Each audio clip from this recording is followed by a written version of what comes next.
कडक salute to Vijaykumar Salunkhe. Chhatrapati Shahu महाराजांच्या नगरीतले कोल्हापूरवासी. तसं पाहिलं तर कोल्हापुरात विजय साळुंखेंना कोणी ओळखत नाही असं नाही. एक आगळा वेगळा छंद जोपासलेली व्यक्ती. काय छंद आहे? 2,500 प्रकारच्या कॅप्स, 2,500 प्रकारच्या टोप्या याचा त्यांच्याकडे संग्रह आहे. कॉमन मॅनपेक्षा थोडासा वेगळा पेहराव करून पर्यावरणप्रेमी आणि राजहंसांचा प्रेमी अशी स्वतःची ओळख निर्माण केलेली ही एक व्यक्ती.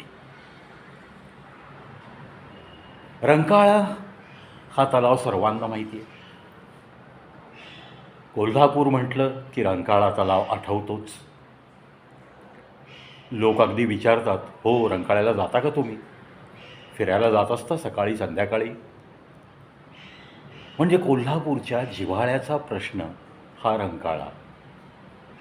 आणि का नसावा? दैवी वरदान लाभलेला हा कोल्हापूरचा रंकाळा तलाव. एकेकाळी पाणी हिरवं झालं, जलपर्णी खूप वाढली. त्यावेळेसच, अगदी त्यावेळेस विजय साळुंखेंनी एक आगळं वेगळं आंदोलन केलं होतं. महानगरपालिकेचं लक्ष वेधून घेण्यासाठी या रंकाळा तलावाचं वैभव त्याला पुनःप्राप्ती व्हावी यासाठी झटणारा हा एक पर्यावरणप्रेमी काय केलं होतं आंदोलन. त्या जलपर्णीवर दिवसभर तरंगत पडून होते. आगळं वेगळं आंदोलन. आणि मग हालचाल सुरू झाली आणि मग त्या रंकाळ्याला मोकळा श्वास घेता आला. आपल्याला आपल्या गावामध्ये, आपल्या शहरामध्ये असं जे काही दैवी वरदान लाभलेलं असतं एखाद्या तलावाच्या अनुषंगाने, काही हिरवाईच्या अनुषंगाने, मग तो तलाव, ती हिरवाई, ती टिकली पाहिजे असं तुम्हाला आतून वाटलं पाहिजे. आणि मग असं वाटणारी, आतून वाटणारी अशी काही झटणारी माणसं असतात ना, त्यांना मग या कविप्रवीण शो यूट्यूब चॅनलला कडक सॅल्यूट केल्याशिवाय राहवत नाही. या विजय साळुंखेंनी या रंकाळ्यासाठी हे आंदोलन करून ते नुकते थांबले नाहीत. कोरोनाच्या काळामध्ये त्यांना लक्षात आलं की इथली जी जैवविविधता आहे, जे काही राजहंस या रंकाळ्याच्या दक्षिण विभागात, दक्षिण टोकावर तिथल्या जलाशयात मस्त विहार करतायत राजहंस, पांढरी शुभ्र, त्यांचं रक्षण झालं पाहिजे. कोरोनाच्या काळात त्यांना खायला प्यायला जर काही कमतरता भासत असेल तर ते दिलं गेलं पाहिजे. आणि तिथून या राजहंसांच्या प्रेमाची सुरुवात झाली. पहा, हे जे मुके प्राणी असतात ना, म्हणजे अक्षरशः तुमच्या पाहण्यात आलाय का नाही काय माहीत नाही क्लिप. एक शेतकरी एका विहिरीजवळ जातो आणि एका माशाला, नारायणा असं त्याने नाव ठेवलं त्या माशाचं, विहिरीच्या काठावर जाऊन तो नुसती हाक मारतो, नारायणा ये. तेव्हा तो मासा अक्षरशः त्या हाकेला ओ देऊन वरती येतो. तो शेतकरी त्या माशाला, त्या लाडक्या मित्राला छानपैकी कुरवाळतो. पण जास्त वेळ हवेत राहिल्यावर त्याला ऑक्सिजन मिळत नाही, तो तडफडू शकतो, म्हणून त्याला पाण्यामध्ये अर्धा ठेवून त्याला कुरवाळत राहतो. त्याचं कुरवाळून झाल्यावर तो नारायणा जा असं सांगितलं की तो परत त्या विहिरीत निघून जातो आपल्या आपल्या विश्वात. कित्येक ठिकाणी आपण बघतो स्ट्रीट डॉग्सना काहीतरी घास घेऊन जाणाऱ्या व्यक्ती असतात. त्या हॉर्न वाजवला की त्याच्या भोवती ती बिचारी भटकी कुत्री, त्यांची पिलं सगळी जमा होतात आणि मग तो त्यांना अगदी योग्यरित्या प्लेट्समध्ये व्यवस्थित प्रत्येकाला घास मिळेल असे घास भरवतो. हे जे काही पशुपक्ष्यांचे विषयी प्रेम आपण पाहतो काही व्हिडिओजमधनं, त्याच्यातून कुठेतरी आपल्या मनात पाझर आला पाहिजे ना. या विजय साळुंखेंच्याबद्दल तेच घडलं. त्यांनी तांदूळ, गहू असं त्या राजहंसांना जे काही आवडतं, जे काही ते खाऊ शकतात, जे खाल्ल्याने त्यांची पोटपूजा होऊ शकते, या सगळ्या गोष्टींचा अभ्यास करून विजय साळुंखेंनी आपल्या दुचाकीवरून अशी एक धान्याची पिशवी घेऊन त्या दक्षिण काठावरती येऊन त्यांना खाऊ घालायला सुरुवात केली. आणि एके दिवशी त्यांना लक्षात आलं की राजहंस जर त्या दुसऱ्या तीरावर असतील तर त्यांना बोलवायचं कसं. म्हणून त्यांनी सहज हॉर्न वाजवत येण्यास सुरुवात केली. आणि मग तो एक सिग्नल या राजहंसांनी कायमचा मनात ठेवला. म्हणजे ठराविक दुचाकी आणि ठराविक पद्धतीचं हॉर्न वाजवणं हे विजय साळुंखेंची सवय होऊन गेली. त्या काठावर आले आणि खालपर्यंत जाताना ते हॉर्न वाजवत येतात आणि अक्षरशः राजहंसांची लगबग सुरू झालेली त्यांच्याकडे येण्यासाठी जलाशयात उड्या घेत दुसऱ्या तीरावरून या तीरावर ते येऊ लागतात. आणि मग प्रेमाने यांनी आणलेला घास ते मस्तपैकी आपल्या चोचीनी मनसोक्त त्या घासाचा आस्वाद घेतात.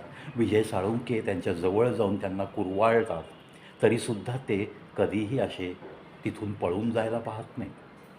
म्हणजे या पशुपक्ष्यांना आपल्यावर कोण प्रेम करतं, आपल्याला कोण प्रेमाने घास खाऊ घालतं आहे याची जाण नक्की असते आणि ती ते मरेपर्यंत विसरत नाही. माणसासारखं नाही आहे.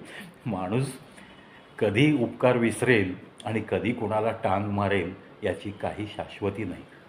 खरं आहे ना हे? अगदी खरं आहे. या विजय साळुंखेंना म्हणून मी खूप एक नशीबवान व्यक्ती म्हणतो की त्यांनी हे कार्य सुरू केलं आणि मग एखाद्या चांगल्या कार्यात 100 हात आपल्याला मिळत जातात. तशी अवस्था सगळ्या कोल्हापूरच्या पर्यावरणप्रेमींनी विजय साळुंखेंना साथ देण्याचं ठरवलं.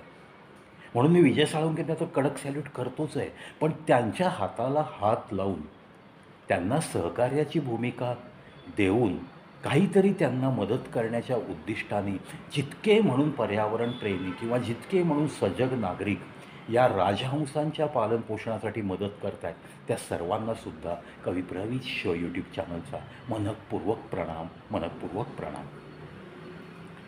आता हे राजहंस होते. मध्यंतरी त्यांना काहीतरी एक संसर्गजन्य आजार झाला आणि एक 8-9 राजहंस मृत्युमुखी पडले. त्यावेळेस या विजय साळुंखे आणि मित्रपरिवाराने लगेच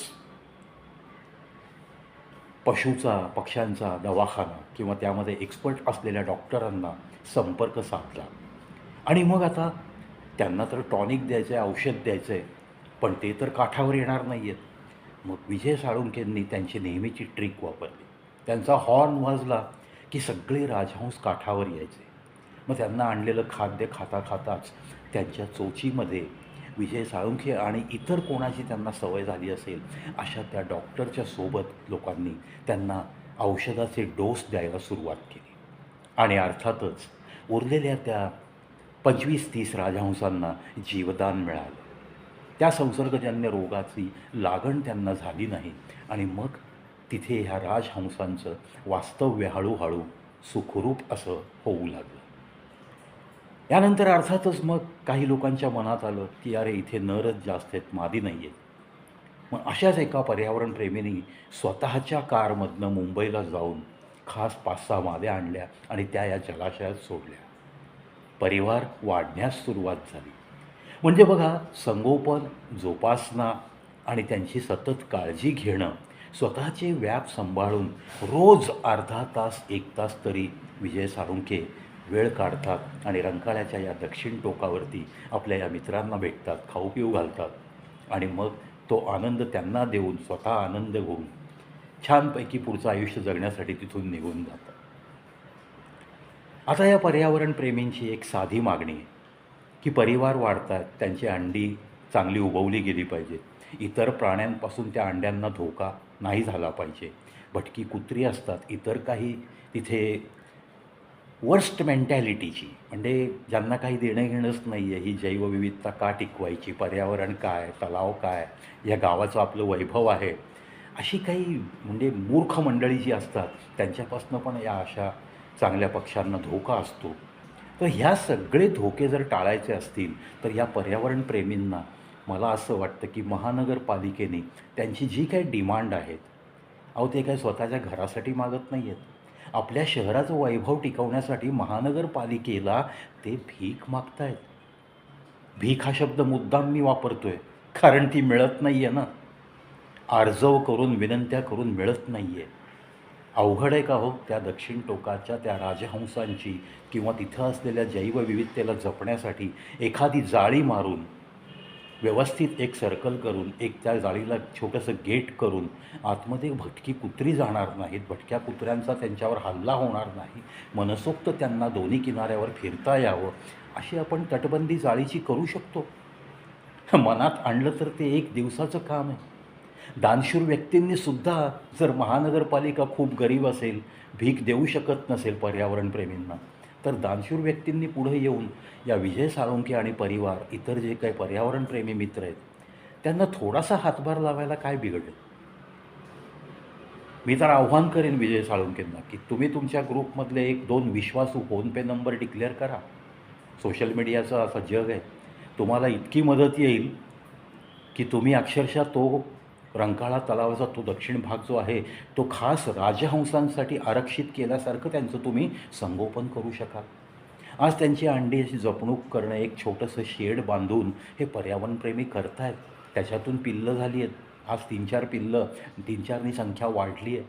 म्हणजेच या रंकाळ्यामध्ये हे शुभ्र, पांढरे शुभ्र राजहंस जेव्हा विहार करतात, ते दृश्य बघायला किती समाधान लाभतं.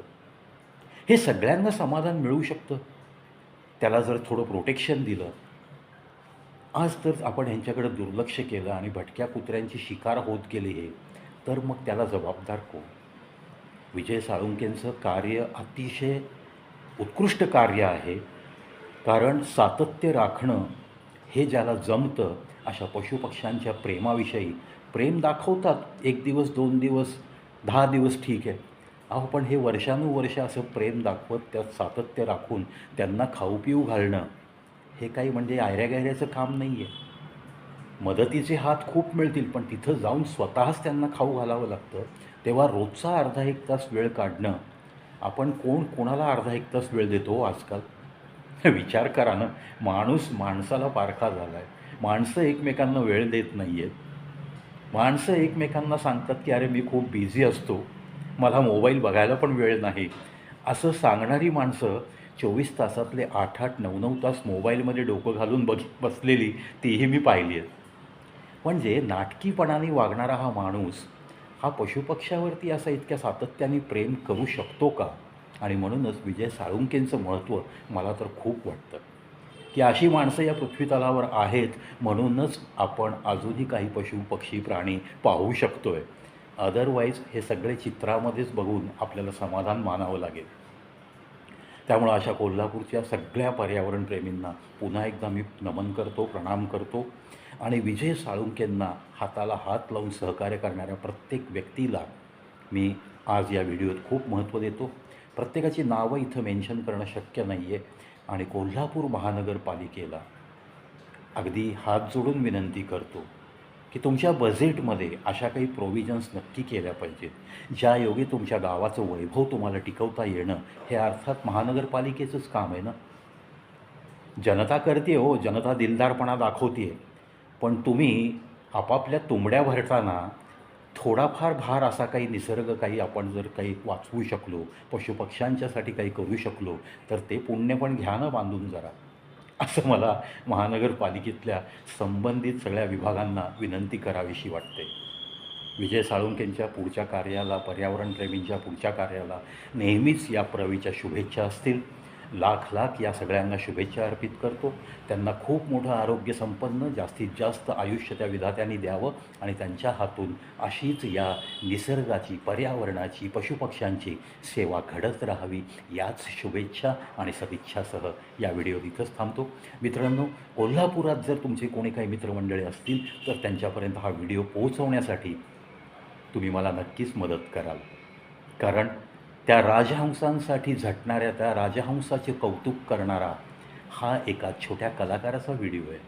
पण या विजय साळुंखेंसारखे कमिंग जनरेशनमधून या तरुणांमधनं अशी काही फळी तयार झाली पाहिजे, त्याच्यासाठी हा या कवी प्रवीत शो यूट्यूब चॅनलचा एक छोटासा प्रयत्न. धन्यवाद.